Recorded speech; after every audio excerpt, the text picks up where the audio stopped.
Personally और उनसे jail में मिले तो with the direction of the court मैं जेल प्रेमिसेस में गया।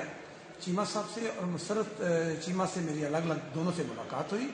जमशेद साहब चीमा साहब के हवाले से मैं बिल्कुल कॉन्फिडेंट हूँ कि वो ऑलमोस्ट फाइनल कर चुके हैं कि जो ही वो जेल से बाहर आएंगे वो ये अनाउंस कर देंगे कि वो पार्टी के साथ मजीद नहीं चलना चाह रहे। इस पर वो बहुत रंजीदा हैं कि जो कुछ मुल्क के साथ हुआ, वो फौज की जो तनसीबात पे हमले हुए उस पर बड़ी तकलीफ है उनके। वो मुझे कह रहे थे ये बात कन्वे कीजिएगा।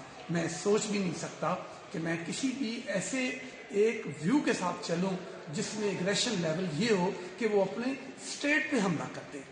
हुकूमतों के साथ हमारा इख्तलाफ हो सकता है, हमारा रहा।